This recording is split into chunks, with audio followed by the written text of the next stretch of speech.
Good morning, dear students. Now, in this lecture, we are going to study chapter 11, Introduction to Molecular Biology. So, from this lecture, we are going to start the molecular biology, one of the discipline of the science that describe the life processes at molecular level.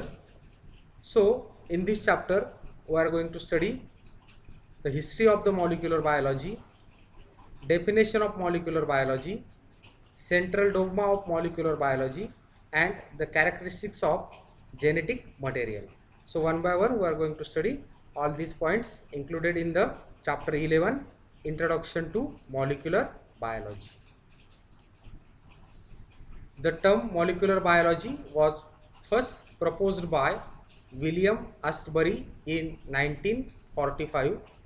He used this term to study chemical and physical structure of biological macromolecules. So those molecules which are required in large quantity are referred as macromolecules. For example, proteins, carbohydrates, DNA, RNA. So these are the chemical compounds or the biological macromolecules that are studied by William Astbury. In the initial phase, molecular biology was a part of biochemistry. Then it became independent subject after the discovery of the DNA structure by Watson and Crick in 1953. As you know that the Watson and Crick in 1953 discovered the three-dimensional structure of the DNA by using X-ray diffraction pictures. So this is the milestone in the history of the molecular biology. So this subject, molecular biology, became independent subject after the discovery of the DNA structure by Watson and Crick in 1953. Molecular biology is detailed understanding of biological processes of living organisms at molecular level. Molecular biology actually attempts to explain the morphology, anatomy, physiology, heredity, embryonic development and evolution of organisms in the terms of chemical molecules. So, the molecular biology deals with the study of biological processes of living organisms at molecular level. Molecular biology picturizes the molecular structure of gene, their ultimate functions in the determination of phenotype of organism. Molecular biology has played major role in understanding of concept of gene, their structure, organization and function of almost every complicated processes in life. As you know that the gene, which is a hereditary unit responsible for the transmission of character from one generation to the other generation. Gene is a unit of heredity. It is also the unit of mutation, replication and recombination. In molecular terms, gene is a discrete segment of the DNA. So to study the structure, organization and the function of the gene, the molecular biology played an important role. So molecular biology helps to study the molecular structure and the ultimate function of the gene in the determination of phenotype of the organism. Next is the characteristics of genetic material. So as you know that DNA and RNA are the genetic materials and are considered as the molecular repositories or genetic information. They are jointly referred to as molecules of heredity. Any genetic material should satisfy the following characters such as, so here the genetic material both DNA and RNA. So in most organisms the DNA is a genetic material, RNA is the genetic material in some retroviruses or the RNA viruses. So this genetic material, that is DNA and RNA, have certain characteristics. So one by one we are going to study the characteristics of the genetic material. Genetic material should contain biologically useful information maintained in a stable form. Genetic information must be reproduced, transmitted faithfully from cell to cell and generation to generation. So as you know that the living organism which reproduces, so during the process of reproduction this genetic information has been transmitted from cell to cell and finally from generation to the generation. Genetic material must be able to express itself so that other biological molecules, ultimately cells and organisms, will be produced, maintained. So this is the one of the characteristic of the genetic material, where the all biological molecules has been faithfully transmitted from generation to generation. So this helps to maintain the cells and organism in the life cycle of the plant. Genetic material must be capable of variation, and there are two sources of variation, that is mutation and recombination. So this genetic material, that is DNA, it undergoes variation, so it undergoes mutation and recombination. So these are the two important sources of the variations. These are the differences in the external characters or external appearance of the organism. So such variations are occur due to mutation and recombination.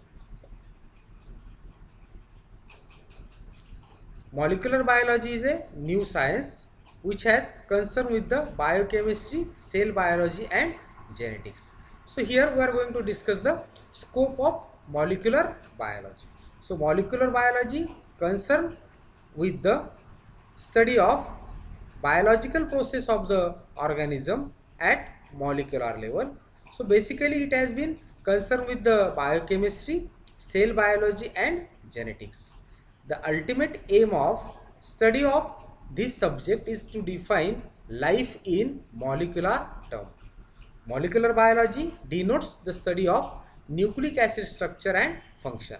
So nucleic acid, that is the DNA and RNA. The structure of DNA and RNA and its function has been studied in the molecular biology.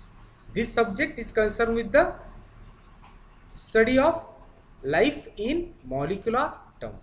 At present, the scope of molecular biology has following core areas.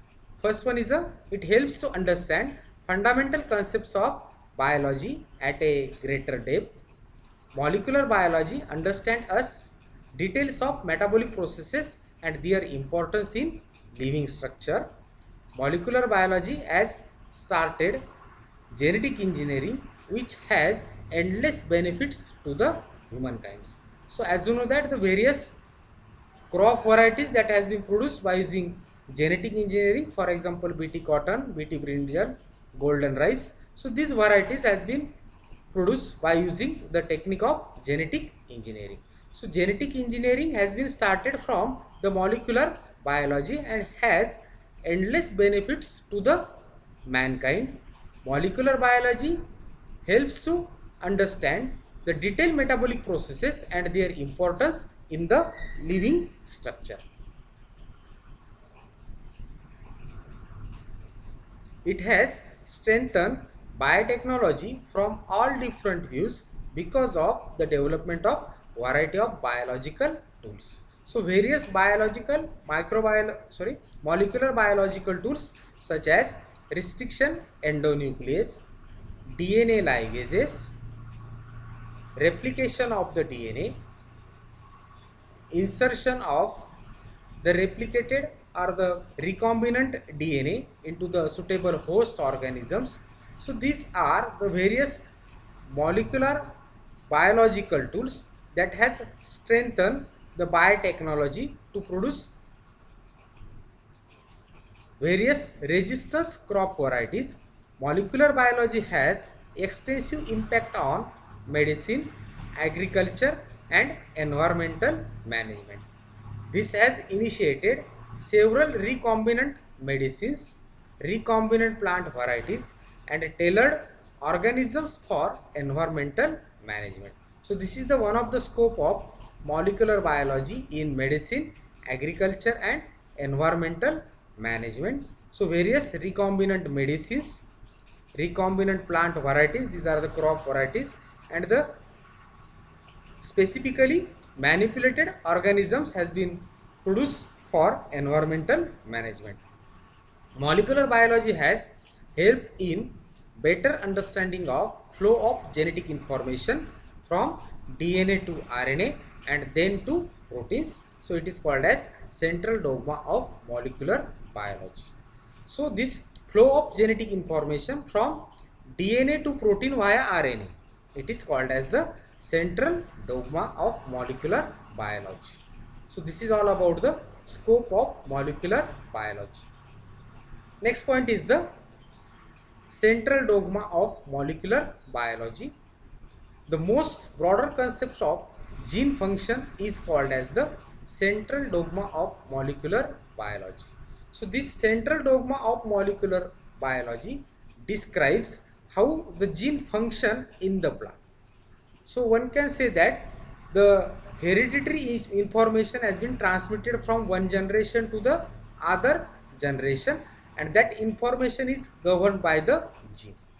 So how the plant has been express a particular character, that is controlled by the gene function.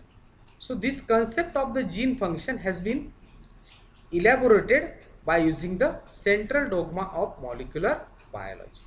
It describes the two-state processes, that is transcription and translation, by which the information in gene flows into the protein.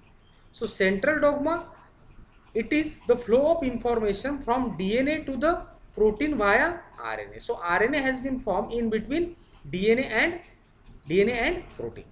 So there are two processes, transcription and translation. Transcription is the synthesis of the RNA from DNA, or one can say DNA direct the synthesis of the RNA in the process of transcription, while translation is the synthesis of the protein by using information present on the RNA. So the protein has been synthesized from the RNA. So DNA first produces the RNA, then this RNA act as a template for the synthesis of the protein in the process of translation.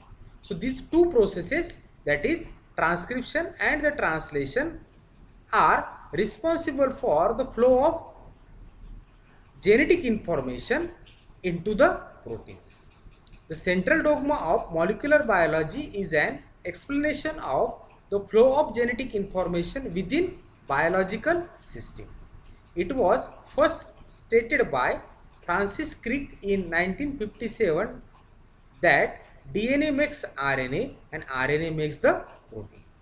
So DNA that makes RNA, it is the transcription, and RNA makes protein, this process is the translation. The central dogma is a process by which the instruction in DNA are converted into a functional product, that is the protein. It explains the flow of genetic information from DNA to RNA to make a functional product called as the protein.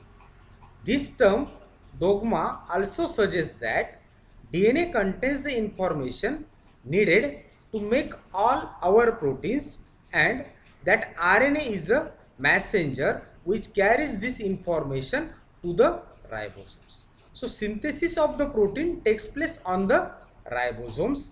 Ribosome is one of the cell organelle which provide platform for the process of protein synthesis. While during the process of protein synthesis, RNA act as a messenger. It carries message from the DNA for the synthesis of the protein. So if the cell needs a particular protein, so the cell's DNA that is present in the nucleus direct the synthesis of the RNA. So the RNA, it is most popularly called as messenger RNA or the mRNA, which carries the information for the synthesis of the protein. So by using this mRNA, the synthesis of a particular functional product, that is the protein, has been takes place on the ribosomes. The ribosomes serve as the factories in the cell where the information is translated from code into the functional product. So mRNA that carries the message or the information in the form of codon. So that codon has been translated into the sequence of the amino acid that makes the proteins. The process by which DNA instructions are converted into the functional products is called gene expression. So when the gene get expressed, it direct the synthesis of the RNA, and that message has been utilized for the production of the functional product, that is the protein. So this process by which DNA instructions are converted into the functional products, that is the proteins, is called gene expression. The central dogma states that the pattern of information that occurs most frequently in our cell is from existing DNA to make new DNA. It is called as DNA replication. So the cell replicates its DNA in the process of DNA replication. So the identical copies of the DNA has been made in the process of DNA replication. So the existing DNA act as a template to make new DNA. This process is called as DNA replication. It is the process by which a cell makes an identical copy of its genome before it divides. The pattern of information that occur most frequently in our cell is from DNA to make new RNA, called as transcription. So this flow of information that we called as the central dogma of molecular biology that occurs most frequently in our cell is from DNA to make new RNA, from RNA to make protein, from existing DNA to make new DNA. So these are the three processes takes place while the flow of genetic information from one cell to the other cells or from one generation to the other generation. This is referred as central dogma of molecular biology. So DNA replication, transcription, that is the RNA transcription, and translation, these are the processes that are responsible for the flow of genetic information. So the first process, that is the DNA replication, where cell copies its DNA. So from existing DNA, new DNA molecule has been produced. This process is called as DNA replication. From DNA to make new RNA, it is called as transcription. So transcription is the process of making a RNA copy of gene sequence. This copy called as messenger RNA, or in short mRNA molecule. It leaves the cell's nucleus and enters the cytoplasm, where it directs the synthesis of the protein which it encodes. So process of transcription takes place in the nucleus because the DNA is present in the nucleus. DNA and RNA both are the nucleic acid. So the DNA which is present in the nucleus direct the synthesis of mRNA in the nucleus. So this mRNA produced in the process of transcription release from the cell's nucleus and enters the cytoplasm, and in the cytoplasm it directs the synthesis of the protein according to the information present on the RNA. So the DNA directs the synthesis of the protein via RNA. The third one process, that is the pattern of information that occur most frequently in our cell, is from RNA to make new proteins, called translation. So from RNA, the protein has been synthesized in the process of translation.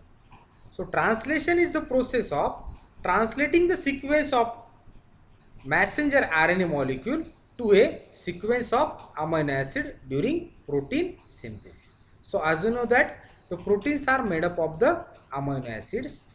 So the information present on the mRNA in the form of codon has been translated into the sequence of the amino acid during the process of protein synthesis, that we called as the translation. So when the protein has been synthesized from RNA, it is the process of translation. So translation is the process of translating the sequence of mRNA molecule to a sequence of amino acids during protein synthesis. The genetic code describes the relationship between the sequence of base pairs in a gene and the corresponding amino acid sequence that it encodes. In the cell cytoplasm, the ribosome reads the sequence of the mRNA in groups of 3 bases that we called as a codon. Codon is triplet, 3 bases to assemble the protein. So the genetic code, which is a triplet, it describes the relationship between the sequences of base pairs in a gene and the corresponding amino acid sequence that are present in the protein. So, according to the genetic codes, the corresponding amino acid sequence has been joined to each other during the process of translation. In the cell cytoplasm, the ribosome reads the sequence of the mRNA in groups of 3 bases to assemble the protein. So here in this diagram we can see these 3 processes that are involved in the flow of genetic information. First one is the DNA replication. So from existing DNA, the new DNA has been formed in the cell. This process is called as replication. Similarly, the DNA directs the synthesis of the RNA, or one can say that from DNA, RNA is synthesized in the process of transcription. In RNA viruses or the retroviruses, the RNA is the genetic material. So in such viruses, from RNA, DNA has been synthesized. This process is called as reverse transcription. So it is reverse to the transcription. So the name given is the reverse transcription. What happens in transcription? There is a synthesis of the RNA from DNA. It is called as transcription. But in retroviruses or RNA viruses, where the RNA is a genetic material, so from RNA DNA is synthesized. So this process is called as reverse transcription. Further, the third one process is the translation, where this RNA directs the synthesis of the protein. Protein is a chain of amino acids. So this proteins has been formed from RNA. So from RNA, protein is synthesized in the process of translation. So these 3 processes explains the central dogma of the molecular biology. These are DNA replication, means from existing DNA, new DNA has been formed. Transcription, from DNA, RNA is produced. Third one is the translation, from RNA, proteins are synthesized. So this DNA replication, transcription and translation are involved in the flow of genetic information. And these 3 processes are concerned with the gene function. Central dogma serve as the central concept in molecular biology, as it is directly concerned with the gene function. Our understanding of the process of genetic information flow is going to confirm the secret of life processes and reproduction, and finally to know the process of death of cell. Ultimately, that is the conclusion of life. The dogma is a framework for understanding the transfer of sequence information between information carrying biopolymers in most common, or in general case in living organism. So central dogma is a framework for understanding the transfer of information, the sequence of transfer of information between carrying biopolymers, or in general case in living organisms. So this is all about the central dogma. So this ends our 11th chapter, Introduction to Molecular Biology. So it is the introductory chapter to the one of the discipline of the science, that is molecular biology. Thank you. Stay home, be safe.